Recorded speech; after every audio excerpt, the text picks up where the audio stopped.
Hello, everybody. How are you doing? It's Damon, and I'm doing those, as mentioned in the past, I'm doing those videos in blocks. So basically, if you, I might do them one after the other and basically post them maybe several hours before, in terms of interval, several hours. That's fine.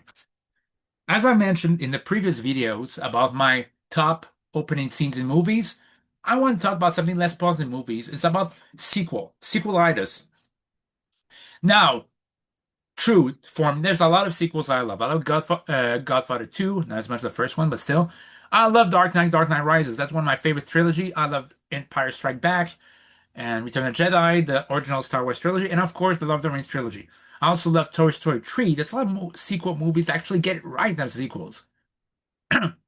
There's also a category that we won't mention as much. Oh, movies that sequels are not as good as the first one, but not embarrassment either. There's some movies that are good on the same length wavelength as the first one, not necessarily as better or not.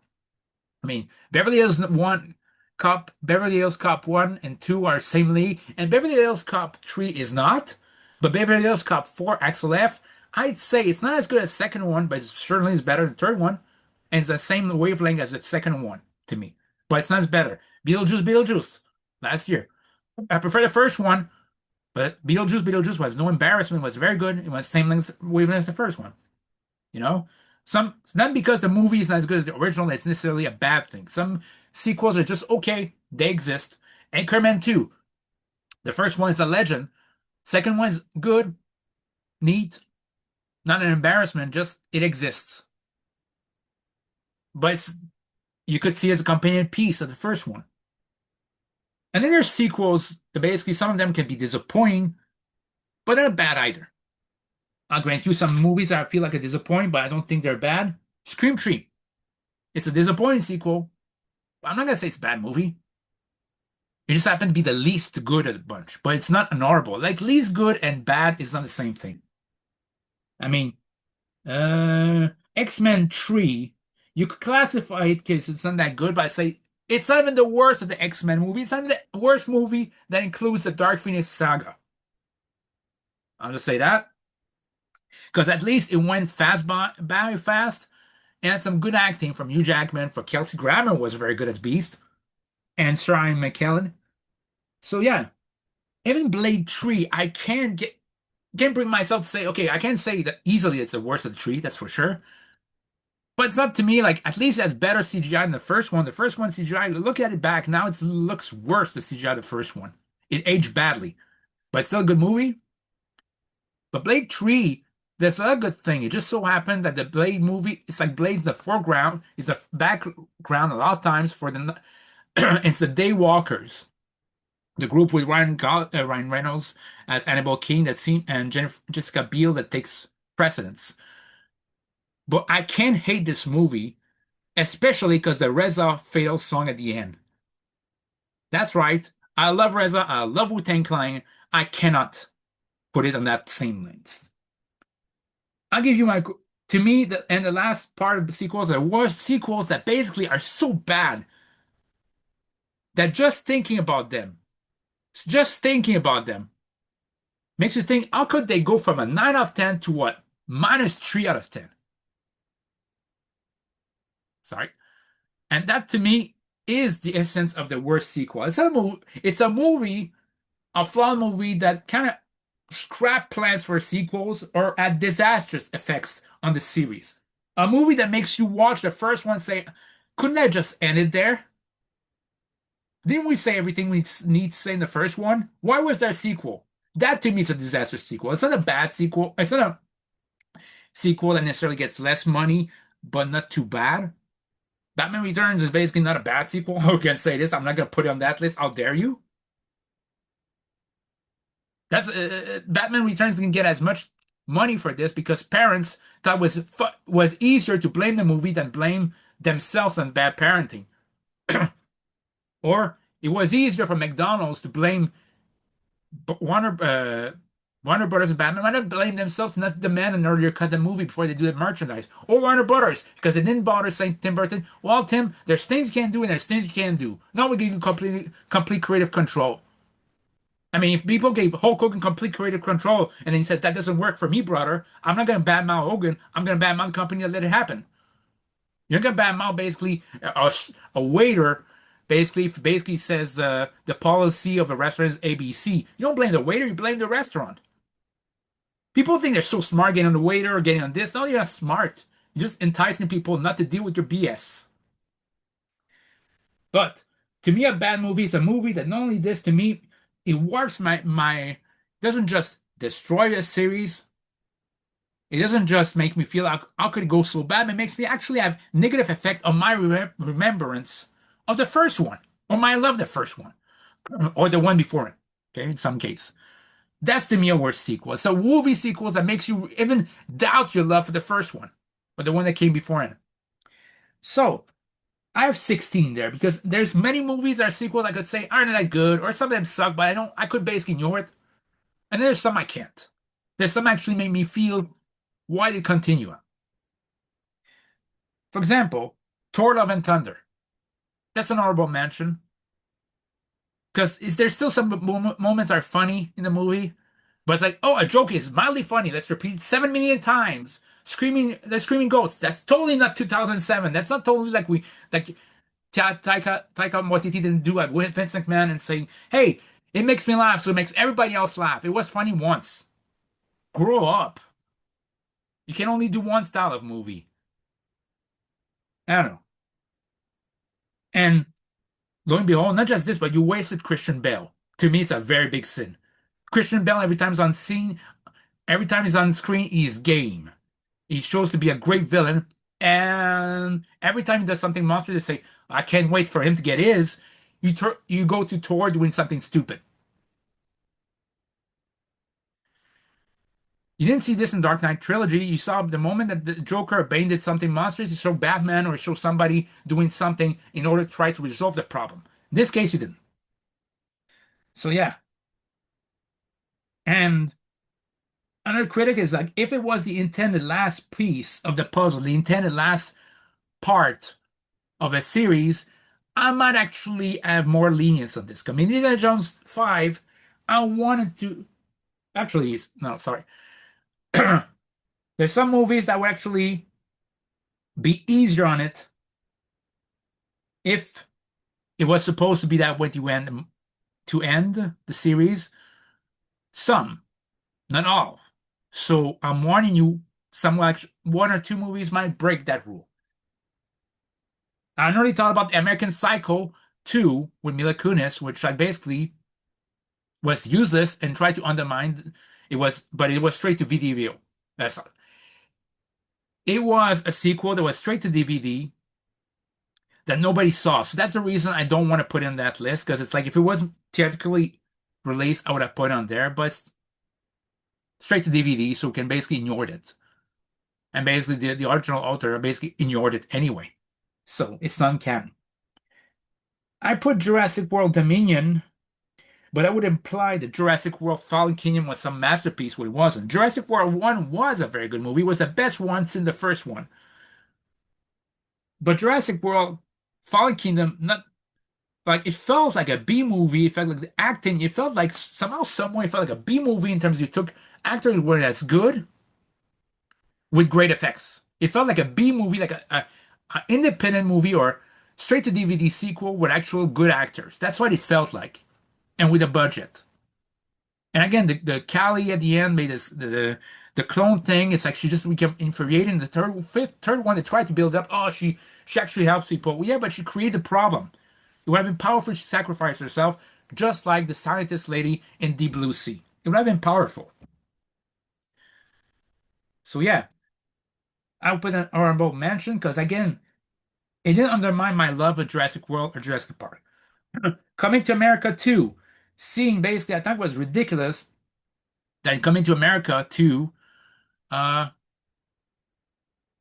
Prince Akeem became exactly like his dad, played by the late great James Earl Jones. He became exactly the same obstacle he was in the first one. It's like this is not character evolution, it's character regression. It's like going back to the original. Let's just change the roles a little bit. I didn't like it, and there's also a bunch of elements of that story I really don't like and were really wrong at that time. Watch a movie, you don't believe me. That's my honorable mention. Let's do number 16. Only 16. It's a tie. Expendable 4 and Wonder Woman 1984. Expendable 4, simply put, because the first three Expendable movies were not cinematic masterpiece. The scenario wasn't what you wanted to see. You just want to see big brownie 80 stars action stars brought it out. That's all you wanted.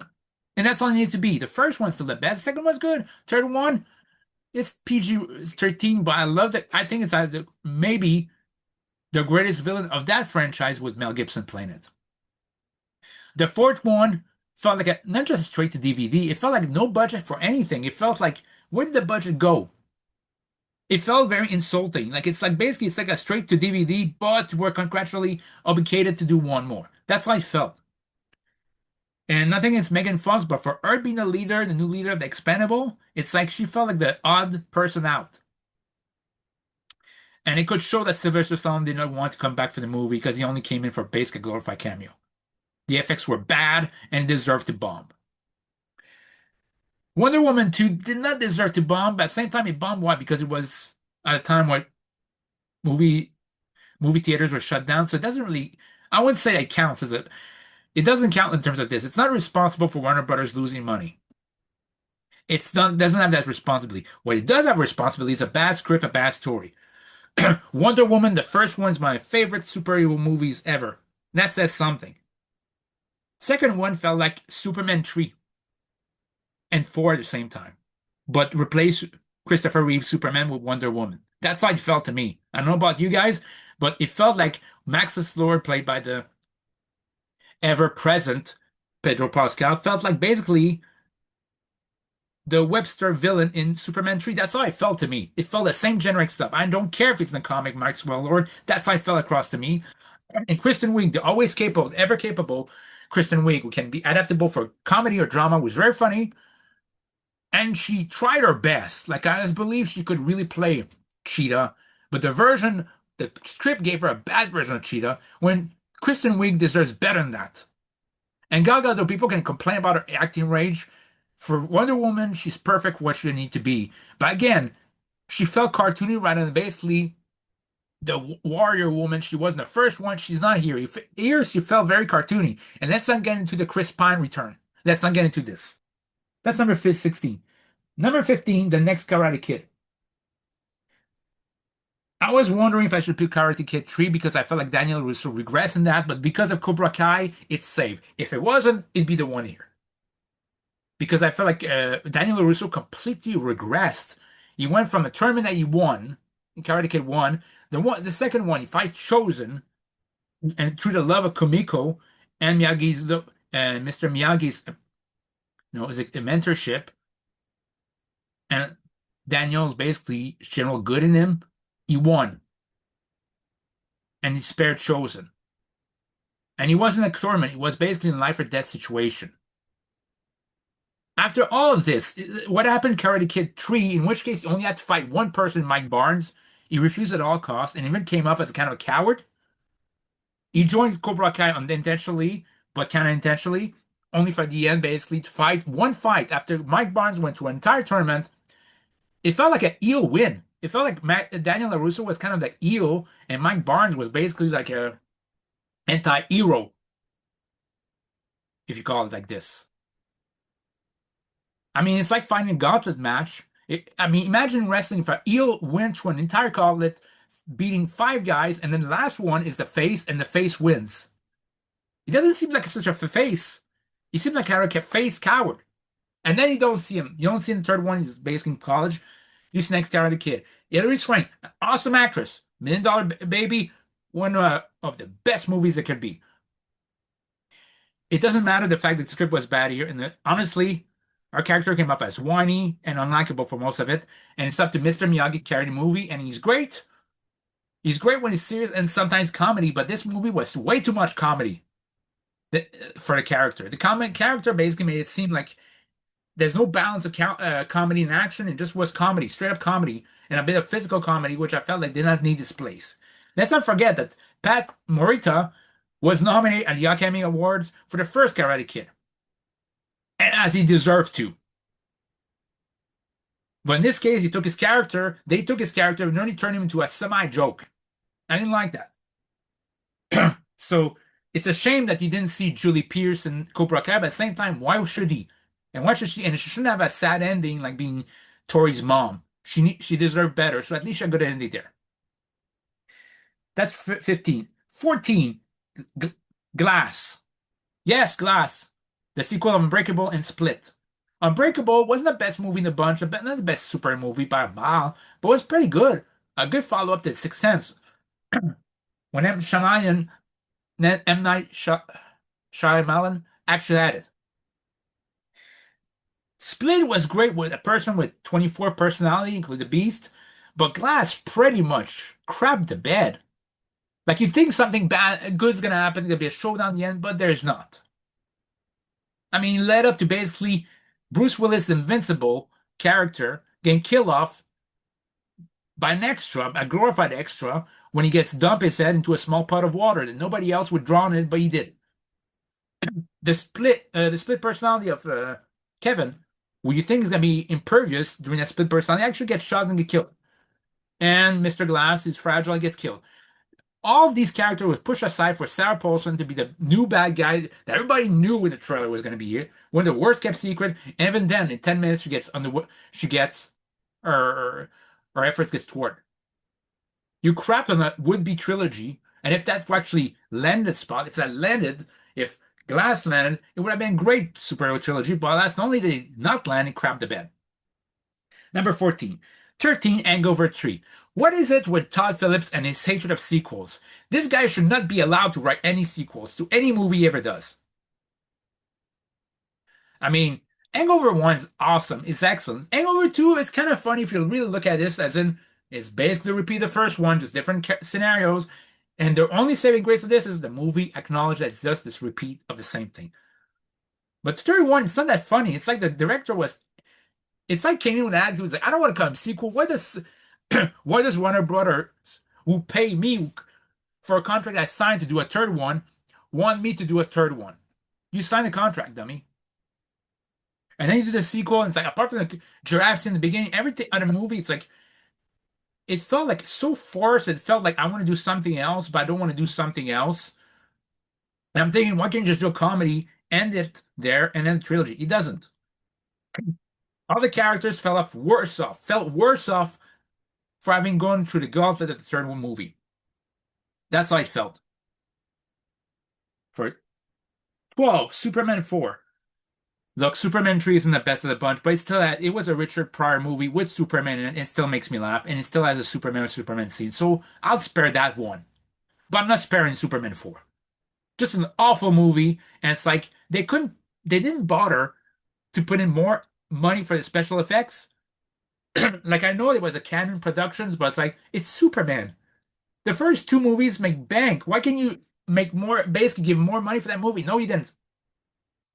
And it's a cheap ass movie with a cheap ass villain, Nuclear Man, who's voiced by Gene Hackman, who's playing two roles, and you had John Cryer, from better known as basically Alan Harper from Two and a Half Men, who end up, ironically enough, playing Lex Luthor in Supergirl, the TV show. And I'm not blaming on the actors. They did what they could. They did what they could, but the scenario sucked. It sucked. Nuclear Man, I mean, you could have taken somebody from comics, not create a new villain because you were too cheap to write something else. And that's the thing. When proven commodities in terms of movies or franchise work, and then somebody else decides, I'm going to do a movie, but I'm going to make it cheaper, that's not a good sign. That, or when the whole cast change.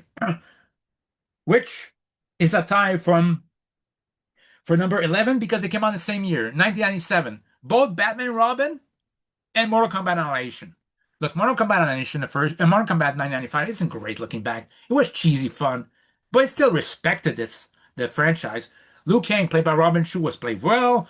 Of course, Johnny Cage, by Lyndon Ashby. Awesome. Kano, played by that actor. I mean, Bridget Wilson as Sonya was very good. Talisa Soto as Kitana was great.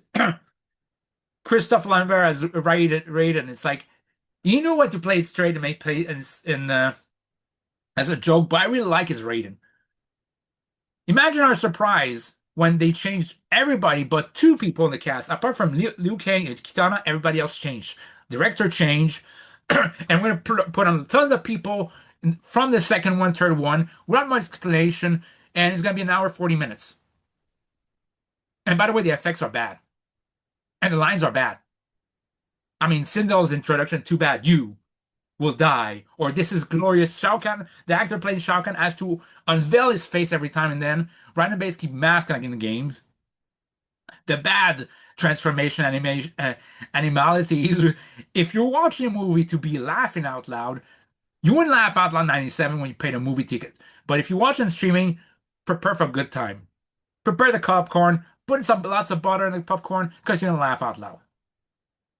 And you have Batman and Robin. Again, another movie that's like you went from Tim Burton Batman, which saved Batman and saved maybe DC Comics, to Batman Returns. Okay, a bit harsh, but they sold a lot of toys. I mean, Subarctic Batman, Submarine Batman, suits didn't wear in the movie. To Batman Forever, which honestly, it's a movie of 1995 that's was dated like 3 years later, but at the time wasn't a bad movie. I remember enjoying it in 1995. To Batman Robin, I didn't bother enjoying it in 1987. I thought, what the hell happened as a teenager? Like, what did you do? Like, you ruined the whole Burton thing. It's like, I'm thinking to myself, this is what you wanted to do? I can't stand Michael Keaton coming back, but part of me feels like Tim Burton should have fought. It's like, no, you're not going to let us go. You're not going to let go of You're not going to treat Batman like this. It's not going to happen like this. I don't need anything else to say about Batman and Robin. You know what it is. So, no. Number 10, 2013, Scary Movie 5. I like Scary Movie 1 to 4. The first one is still my favorite. Third one might be a second favorite. And yes, fourth one has some bad parts or whatever, some jokes like, makes me roll my eyes, but I felt like it actually parodies movies. The fifth one, like with any epic movie, date movie, disaster movie, it felt like it was more basically, it's not a joke, let's reference movies, but not make jokes. And some of them were mean. Some of them also reference popular celebrities that looking back are very mean. I mean, the Britney Spears jokes were very mean looking back. And very, not wrong in the sense of, oh, this is hilarious, but wrong. No, just flat out mean. And yeah, Scary Movie 5 was no better. It poked fun at Lindsay Lohan, which was mean, Charlie Sheen. Okay, all this stuff, rather than making a coined parody movie. We're working parody movies like Hot Shots 1 and 2. It's like, okay, there's a lot of parody. Hot Shots 1 parody Top Gun, Hot Shots 2 parody Rambo, but they still have their reference that kind of makes sense of the midst of the story, the simple story. Naked Gun as well. It parodies police dramas, but at the same time, it's their own stories and knows when to do their own stuff and not do a parody and just a reference another movie. They know that. This Scary Movie 5, as long as the other movies that I mentioned with Aaron Seltzer and the rest, don't. Don't. So yeah, Scary Movie 5 sucks, the big one. Another movie that sucks, the big one, is X-Men Dark Phoenix. You'd think that after doing the second time the Dark Phoenix saga, they do it better. No, they did it worse. And at least you can say what you want, X-Men 3. They knew it wasn't a great movie, so they made it an hour 40 minutes. And to be known, it's like the director first two decided to do Superman Returns, and I don't know why they just didn't come back to the third one. Because both of their movies were underwhelming. Superman Returns was boring, was this one wasn't boring, wasn't as good. But X-Men Dark Phoenix, to me, might just be the worst X-Men movie since Origins. Jessica Chastain, an excellent actress, does one of the worst comic books villains ever. Jennifer Lawrence, Academy Award winner, plays Mystique in a very annoying way that she's supposed to be the leader of the X-Men, which isn't the case in the comics. But even then, when a character gets killed off by Jean Grey, I didn't feel any empathy. I actually felt, thank God she's gone out of the movie. It shows she didn't want to be there. Heck, the makeup seemed cheaper in this movie than the other ones. And the rest of the story happens. I never watched it more than once, and I'm not going to watch it again. Don't make me. Number 8, another movie I'm not going to watch again. I Know What You Did. I Know What You Still Did last summer, aka the 2025 version. What could we do as Scream as a revival? Maybe we know the other movies of the 90s with another slasher movie. We should have a repeat of that. But you know what we should do differently? Have one of the villains, one of the main characters, the first one, the protagonist, the first two ones, the survivors, the first two one, somehow for no reason becomes a villain, and actually becomes one of the killers this time because it's unpredictable. Look, Freddie Prinze Jr. is not a great actor, but seriously, he should not have been the killer. You could have basically teased that he is, but not being. But no, let's do it. Okay, where do you go then? Now that Jennifer Love Hewitt and there's Brandy. They even did a tease of the second one. Like, remember the second one with Brandy? And it's like they're so ambitious that they think they're gonna be a third one. They ain't gonna be a third one. They're gonna be a fourth one. So yeah, that's all you crap on the fan base of the first one. Even if they weren't great success at the Scream one, they still had plenty of a big fan base, and they crap on this. And I don't want to see a fourth one. So yeah, number 7, TMNT 3. Remember what I said about scaring Superman 4 going cheaper? So that TMNT 3. Throughout my research, I found out basically they didn't use Jim Manson's suits. They didn't contact Jim Manson's company. Why? Because it's too expensive. They decided to make their own suits, and it looks scary now. And quite frankly, they could have animated Splinter completely. They only did the costume from the grounds up. So basically, it became a puppet. They bring back Casey Jones, who's a badass vigilante, to do babysitting. And they go back in time, and the big villain is Walker, who dies in one of the most unintentionally hilarious scenes where his own death scene, they can't even bother animated his death scene for him to go to the water. They basically had his body disappears or go to the water. How hilarious is that? The whole movie is bad. Last time I watched it was when I was in high school, and I wasn't feeling well that day. And truth be told, I hated it. I don't want to watch it. I haven't watched it since then. I'm not going to watch it too. That's this. Number 7. No, wait, we already did number 7. Number 6 is a tie. It's a 2. Movies are number 2. There's Bad Santa 2. Bad Santa is just wrong. Okay, the first one, but it's also a Christmas classic that to me it's like when the jolly nature of it. It's a dark comedy that works. But at the end, like basically the main character, you think basically, okay, he kind of has his happy ending. He helped the kid. Okay, cool. The second one does undo this. He doesn't. He's broken up with his girlfriend. He's unhappy as all his life. It's like I hate when movies do that. They take a character with like there's a glimpse of hope at the end, and let's undo that in the beginning of the next one. I really dislike that one. Bad Santa 2 was not funny. It was just upsetting. As in, you destroy a character. I don't care if it's an 18-year-old or a grumpy person. You took away the nice ending, and you think it's funny. No, it's just sad. And you make them unsympathetic in the second one. So yeah. And you make it wrong because the kid that grows up seems to be very, very just as disturbed in a different way than Billy Bob's Thornton's character. So that's number 2. That's number 6. As well as Independence Day resurgence. What do we do when we do a great movie, a great movie from Roland Emmerich that was a blockbuster hit of 1996? We come up on 20 years later. Okay.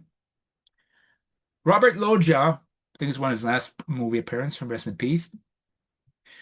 Jeff Goldblum, Judd Hurst, Will Smith, Bill Pullman, and Vivica A. Fox. What could he do to commemorate all this?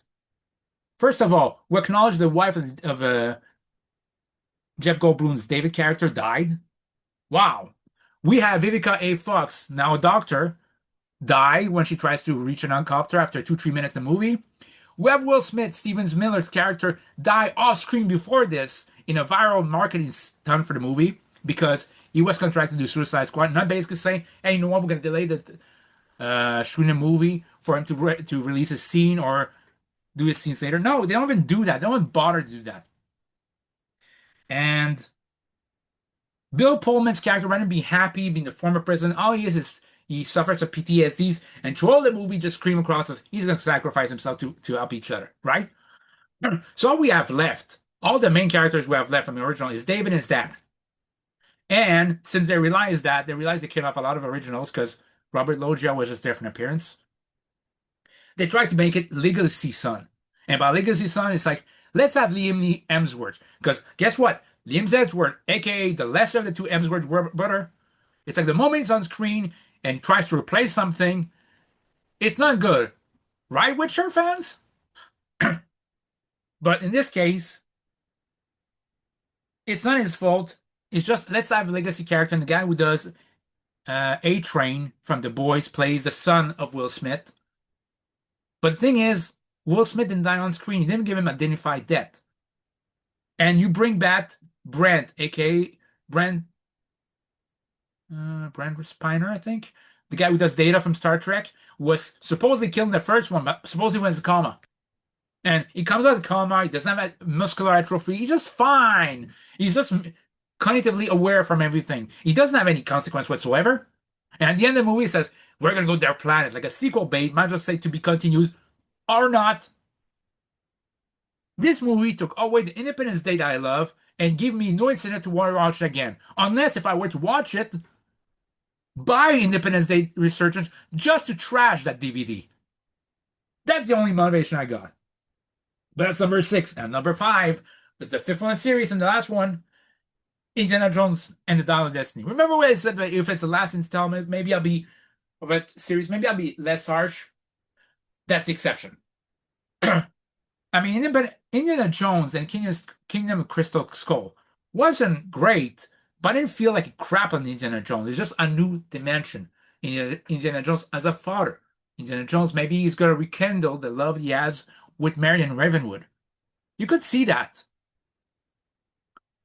And why the story basically gives that you think this the hat of Indiana Jones goes to Mutt. You think he's gonna say, "Oh, Mutt's gonna have his, he's gonna carry on the franchise," but then the wind pushes the hat of Indiana Jones back to Indiana Jones. Kind of says, "No, it's still my show. You could have it in there." To me, it was an epilogue to a great trilogy because the great trilogy of Last Crusade ends basically this when all of them walk into the sunset. A scenic atmosphere, a scenic way to end the trilogy. But no, not only did you not continue Kingdom of Crystal Skull, well, at least you could say you had a happy ending. You had a family, you had a son that you didn't know about. No, you couldn't end it there. You had to basically have him grow up, I mean, divorced with Marion Ravenwood, and you have to answer that the question why he's divorced is because their son, Mutt Williams, got killed in the Vietnam War. And basically, because of grief, they separated. They were in the midst of it getting divorced. And all of a sudden, you got Eleanor Shaw, who people can say, "Hey, I like I'll give it this. I like Phoebe Waller-Bridge and Fleabag." But it looks like that's all she can play. Don't get me wrong, David Schwimmer was great as Ross Geller, but apart from Madagascar cartoons, that's basically all he can play too. It doesn't mean I want to see David Schwimmer take over Indiana Jones 2. Like, funny enough, they were in 6 Days, 7 Nights, but that's a bad movie. But I digress. I rest my case. The point of this is I didn't want anybody else to take over Indiana Jones. It has nothing to do with anything else, but Indiana Jones' time is gone. And he couldn't give him a dignified ending at that. He had to be carried back with a punch to the face by Eleanor Shaw. What the hell is that? And by the way, he got shot in the movie. He got shot basically, I would say, at the spleen, and it's like, no, he's not going to survive. It's not like basically it's just time's like yes at this point. No, he's just going to be fine. He's 70 years old, got shot, he's going to be fine. I think in The Last Crusade, Indiana Jones, Henry Jones Sr. got shot, but he needed the Holy Grail to basically heal. Not in this case, looks like. And people can say, "Oh, but it's haters, haters." I don't know. Haters are basically some of the part of, like some, a minuscule minority of movies. If everybody hates your movie, they're not haters. It's just your movie isn't that good. There's a reason it's a flop. It's not because of anything else that it sucks. It's a movie that you might have enjoyed first, but I'm still mind-boggling that the same guy who did Wolverine, Logan, Ford vs Ferrari did that crap. I mean, is there a law in Disney or any movie where Harrison Ford's legacy characters always have to be grumpy, never have a happy ending? I don't know. Yeah, to you. That's number five. Number four, Son of the Mask. Not as offensive. It doesn't crap on a character. At least it's a new character, but it's an awful sequel that makes me feel like, why do you even bother? You want to show a dimension of a cartoonist? Like the first one, he's a cartoonist, the first one. But hey, this time, the first one he works on Bang, but still, this time he wants to manage fatherhood, and then you see the nightmarish vision of the son taking the mask. Ugh, that's number four. Number three, Waiting. I'm sure maybe some of you don't know about the comedy of Justin Long and Ryan Reynolds from 2005 Waiting comedies, and man, it's only been 20 years since that. And this one you might have heard because it's also a satire of restaurant, basically a restaurant industry. And with the Bear series that basically came out, I think it's just a satire basically, whereas the Bear plays it more straight. I think like basically Waiting plays more as a comedy. It's just spaced in one day, and while there's Reynolds as Monty, you have the art movie is just as long as Dean's character. And it's a guy who basically is at crossroads of his life. He's been working at Shenanigans for so long, but he takes some community college classes. He wants to do something else. And he's been offered the position of assistant manager, but he knows that if he takes it, it's one step forward, permanency there, and he doesn't want to be permanent. By the end of the movie, he quits. We don't know what he does, but there's some hope that he's going to do something he wants to. I really like the comedy. And then it comes the second one, which was straight to DVD.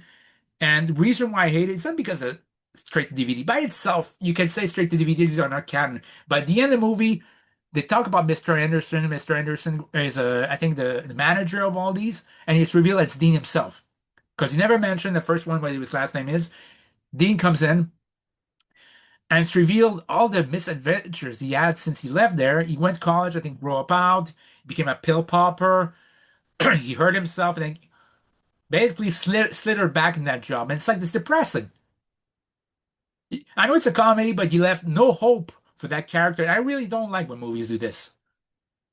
Like, it doesn't matter if you treat some characters like American Pie puts six movie characters in Irish position, but they still treat them with love and respect. They treat Jim with respect.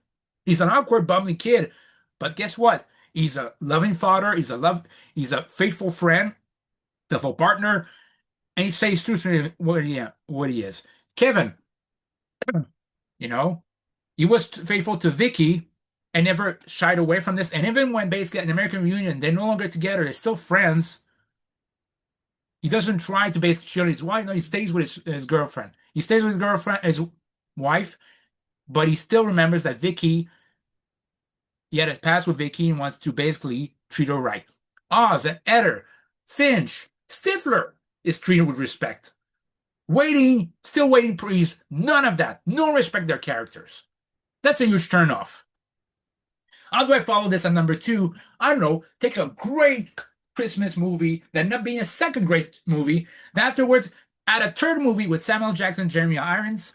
Add a fourth great movie, not as good, but was able to be PG-13 with Timothy Olyphant as a bad guy, and still managed to do it great. How could I do it bad? Well, you have Die Hard 5, A Good Day to Die Hard, right?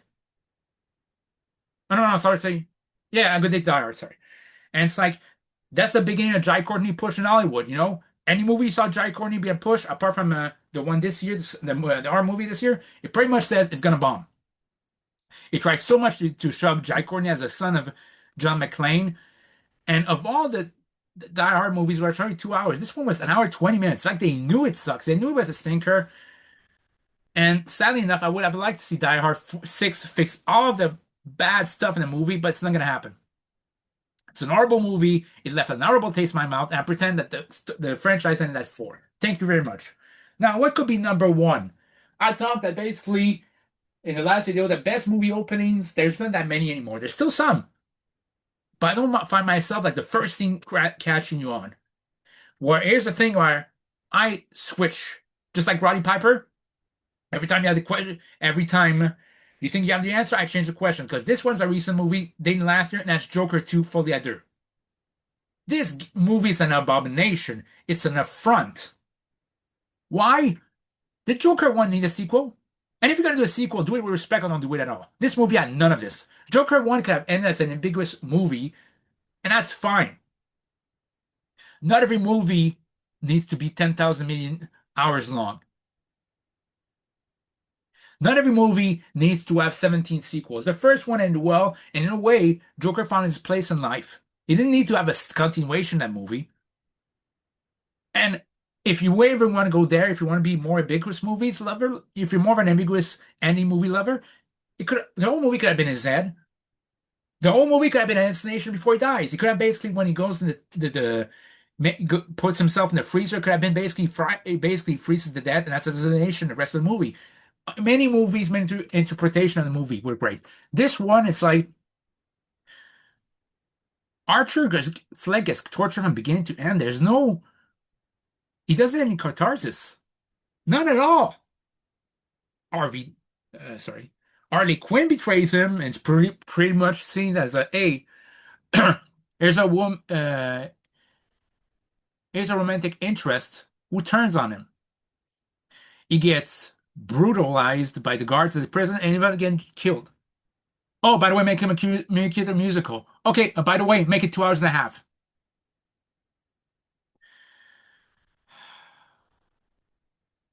It's like this kind of movie is going to basically be one of the reasons why James Gunn said, you know what, I don't want Elseworlds anymore if you're going to do like this. Because this movie sucked. And it's no actor's fault here. Lady Gaga impresses me as an actress. She was very good at Harley Quinn. And I would have liked to see a great movie with her as Harley Quinn. Just like I would have seen Joaquin Phoenix continue the great work he did in the first one. But I hate the turn of the story. I hate the way it's done. And I hate that Todd Phillips, after bunging The Hangover, does the same thing on a sequel. It's like, why is the guy allowed to even write a sequel? From now on, Hollywood, here's a hint. Anytime there's a hit movie with Todd Phillips, don't give him a sequel.